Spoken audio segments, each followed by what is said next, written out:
आज आपण कथा ऐकणार आहोत शनिदेवाची. शनिदेव, आता मी माहितीये वेळ कुठली आहे? 3 सांजेची. ही वेळ शनिदेवाची असते. म्हणून मी आज निवडले आहे कथा शनिदेवांची. शनिदेव तुम्हाला माहितीये, हे रविपुत्र आहेत. हो, ते खरंच रविपुत्र आहेत. झालं असं की त्या दोघांमध्ये वितुष्ट आलं आणि ऍस्ट्रॉलॉजी मध्ये म्हणजेच ज्योतिषशास्त्रामध्ये एक मोठा स्फोट झाला. अरे, रवी शनी एकत्र आहेत तुमच्या पत्रिकेत. त्यांचं वितुष्ट आहे, म्हणजेच ते दोघं शत्रू आहेत. चांगलं नाही झालं. का नाही झालं बघायचंय? सांगते, ऐका. हे शनिदेव आहेत रविपुत्र. ती कथा अशी झाली की आपल्या सूर्यदेवाचा जेव्हा विवाह झाला, ते त्यांच्या पत्नीबरोबर सुखाने संसार करत होते. त्यांना 2 मुलं, 1 मुलगी पण झाली. परंतु त्याच वेळेला त्यांची पत्नी मात्र थोडीशी दुःखी होती. त्याचं कारण होतं ह्या सूर्यदेवाचं ते तेजस्वी रूप. त्या पत्नीचं आपल्या पतीवरती प्रचंड प्रेम होतं. तिला एकदा डोळे भरून आपल्या ह्या प्रेमळ पतीला बघायचं होतं. परंतु इतकी वर्ष झाली, त्याच्यात काहीच फरक पडला नाही. रोज जेव्हा ती पतीकडे बघायचा प्रयत्न करते, तेव्हा ते तेजस्वी रूप, तो त्यांचा दाह तिला काही सहन व्हायचा नाही.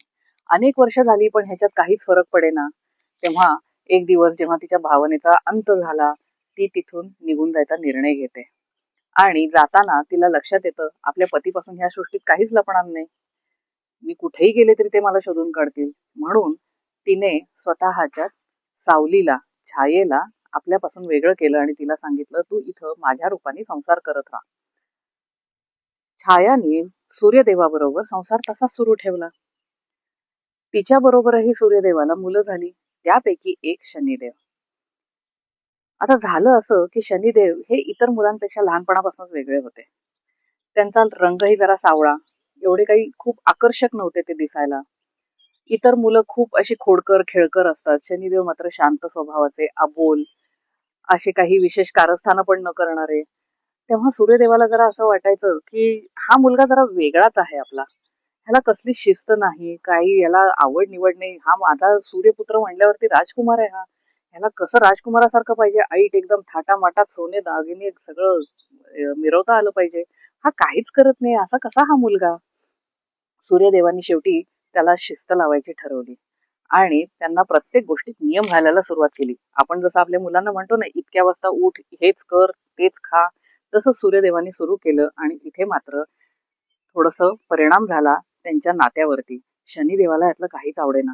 ते होते लहान, पण त्यांना ह्या राजकीय राजेशाही म्हणूयात, राजकीय नाही, राजेशाही आयुष्यात काहीच मोह नव्हता. ते दागदागिने, ते कपडे लत्ते, कशाचाच मोह नव्हता.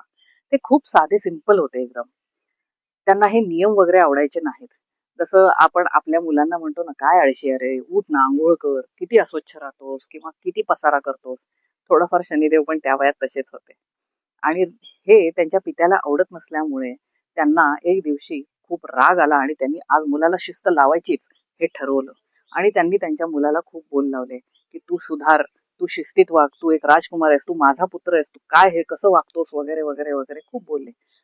ते इतके चिडलेले होते तेव्हा सूर्यदेव की त्यांनी शनिदेवाच्या मातेला त्यांना सुद्धा बोल लावले. इथे मात्र शनिदेवाला राग आला की अरे, माझ्या आईला कसे काय बोलू शकले हे? माझी चूक आहे ती, माझ्या आईला का बोलले? आणि शनिदेवांना इतका राग आला की त्या क्रोधित नजरेने त्यांनी आपल्या पित्याकडे बघितलं. आणि त्या शनिदेवाच्या क्रोधित नजरेमुळे सूर्यदेवाच्या संपूर्ण शरीरावरती एक एक प्रकारचे फोड आले आणि त्यांचं अख्खं शरीर त्या फोडांनी भरून गेलं. ह्या कृतीमुळे स्वतः सूर्यदेव सुद्धा चकित झाले की हे काय होऊन बसलं. हा माझा मुलगा आहे आणि हा माझ्याकडे नजर टाकून मला असं कसं काय करू शकतो? आणि त्याच वेळेला शनिदेवांची माता मध्ये पडली आणि तिने विनवण्या केल्या की तू पित्याबरोबर असं वागू शकत नाही. त्यांनी शनिदेवाची समजूत घातली आणि शनिदेवांनी जेव्हा स्वतःच्या आईचं ऐकून पित्यावरनं नजर हटवली आणि सूर्यदेवाचं शरीर पुन्हा पूर्ववत झालं. परंतु त्यांचा राग निवळला नाही. आपल्या मुलांनी आपल्या बरोबर असे वागलं आणि आपल्याला त्रास दिला, हे सूर्यदेवाला सहन झालं नाही.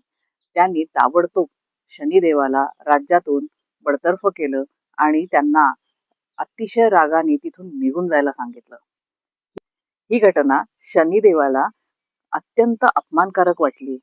त्यांना त्यांचा मान मिळाला नाही. त्यांना एक सन्मानाने वागवलं नाही अशी भावना वाटली आणि त्यांनी तो राग मनात ठेवून तिथनं ते निघून गेले आणि त्यामुळे त्यांचा पित्यावरती कायम रोष राहिला.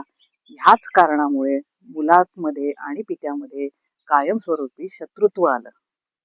ही गोष्ट जेव्हा आपण ज्योतिषाच्या दृष्टीने बघतो, कुंडलीमध्ये जेव्हा शनी आणि रवी एकत्र असतात, त्याला याच दृष्टिकोनातनं बघितलं जातं आणि सांगितलं जातं, कदाचित तुमच्या वडिलांशी नातं खूप छान असेल असं नाही किंवा त्याची शक्यता कमी आहे असं म्हटलं जातं.